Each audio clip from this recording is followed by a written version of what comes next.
Welcome to the PTE Plus online platform. Today we're going to be looking at the PTE listening section of the exam. In particular, we're going to be focusing on summarizing spoken text. Now, summarizing spoken text is one of the questions that you'll be encountering in the listening exam. And it's one of the questions that's particularly hard for us to do well in without any sort of practice. So today is the first lesson in the series of talking about summarizing spoken text. And in today's lesson, we're going to be introducing what is summarizing spoken text. We're going to explain the content to you.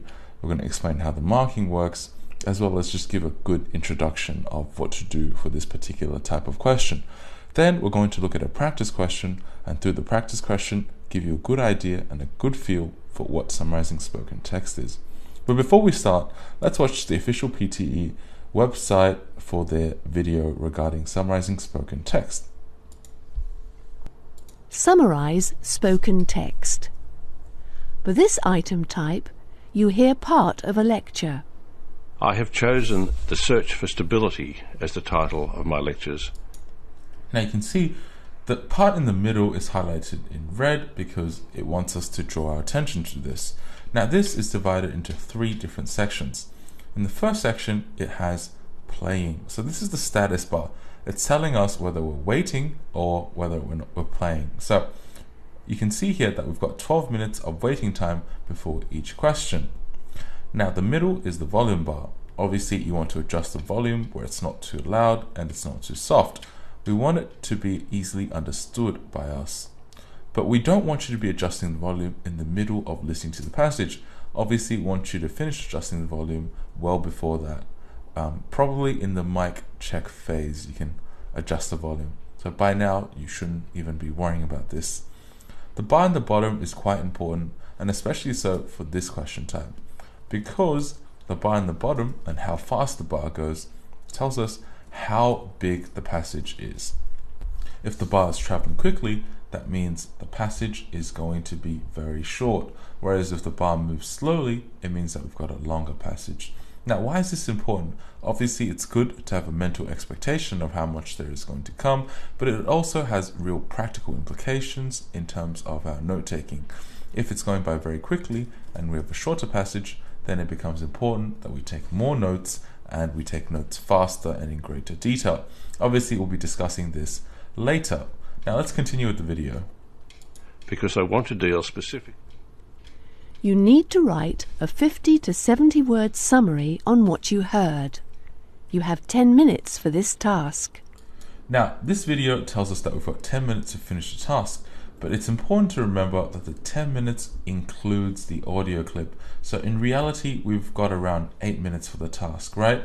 We've got 1 minute for the prompt time. We've got between 30 to a minute to organize our notes. And realistically, we've got around 5 minutes for writing and then an additional 3 minutes for grammar, vocabulary, and spelling check. So all in all, that would add up to around 10 minutes.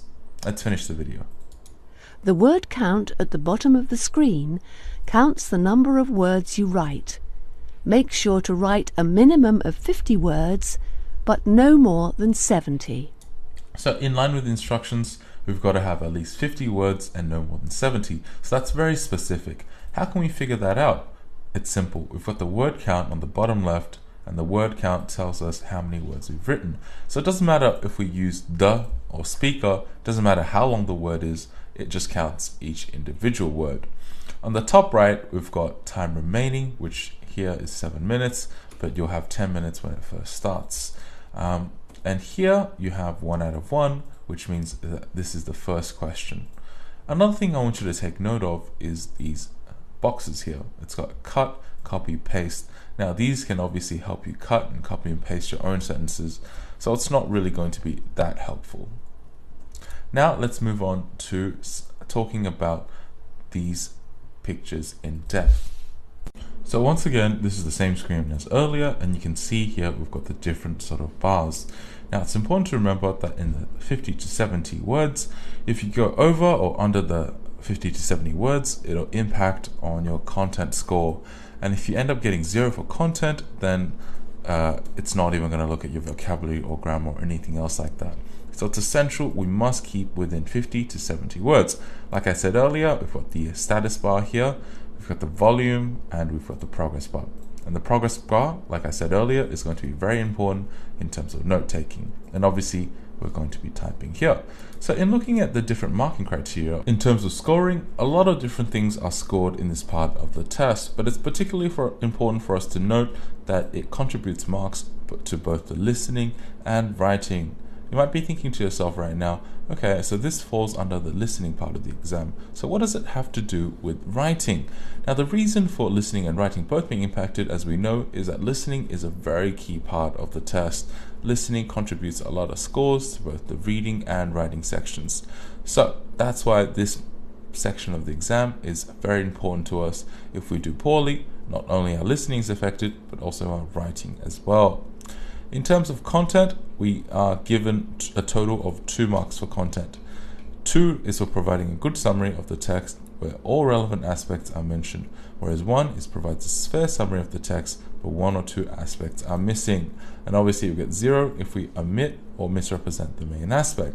So let's break it down. What does this really mean and what's important to us? So 2 is for all relevant aspects of obviously the audio text, and 1 is for just 1 or 2 aspects are missing, and 0 is for omits or misrepresents the main aspect. So what does omit mean?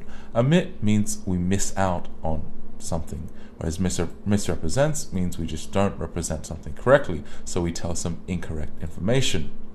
So you can see here that we can't omit any main aspect. So you can see that it can be divided into main aspect and minor aspect, and that's something that we're going to be touching on in the later sessions. So right now we need to be asking ourselves, do we really understand the difference between details, notes, transcript, and aspect? Now, why might this be very important for us? Because if we get 0 for the content mark, then every single other mark in every other section is going to be ignored and not given. So that's why we need to at least aim for 1 in terms of content. Because you see here, when you break it down further, we've got marks for form, for grammar, for vocabulary, for spelling, all that of which we're going to be talking about. But it doesn't matter if we get 0 for content. So the only thing we need to be looking at first and foremost is content. So back to the earlier point, what is a main aspect? What are the main things that we need to be noting down and representing in our text? Do we just write everything down? So it comes back to the question, do you really understand the difference between details, notes, transcript, and what the aspect is? Having a good understanding of this lets us decide what to take notes on, as well as what to eventually put in our text to get the highest content marks possible. Because if we're just writing in everything or writing in irrelevant points, it's going to have an adverse impact on our content score. So in order to understand this and explain it in a way where it's easily understood, let's have a look at an example. So this is one of the examples from our official PTE website, and you can find this on the practice section. So you can see here that the title is Technological Nature. You may have heard of this term.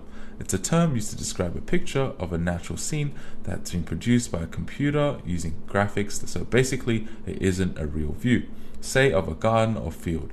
It's a virtual one. It's a picture that looks like a real scene.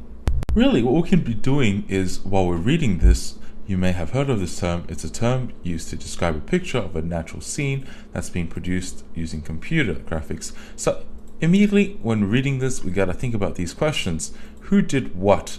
Who is who? What? How? There is what? We're going to be asking ourselves these questions in analyzing the text. So for this particular question, we'd use what is this, because it's a what. Whereas some questions might be asking about people, so we can ask who is it. So in answering the question, what is this, we get the answer, technological nature is a scene produced by computer graphics. And that's what we mean by looking for points where we can get marks with our note taking. So instead of just saying it word for word or trying to find other weird aspects to talk about, we need to be looking for points that's going to get us marks.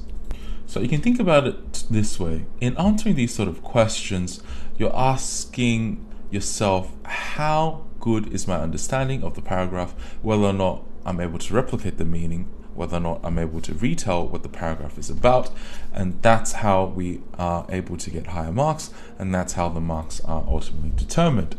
Okay, so right now we can quite clearly understand that the previous paragraph was a paragraph that talks about a who is who or what is what situation. So that paragraph is designed to explain who or what something is. And in this particular case, it'd be what, because it's explaining computer graphics. So when we say aspect, what we mean is short and a straight sentence that can express key information. So you can see that these aspects, when combined together, can form the skeleton and the structure of the entire passage. Obviously, we can't write the passage word for word, so instead we're going to pick out these key aspects, and when combine the aspects, we can roughly see what the entire passage is about, because it includes pretty much all the key information. So that's what we call content marks, and it's extremely important, let me remind you, to get more than 0 in the content marks, because if you get 0 in the content marks, what's going to end up happening is the machine is going to disable reading the other scores. So we need to make sure that we at least give a fair summary of the text with enough relevant aspects in order for us to get a good mark for this exam.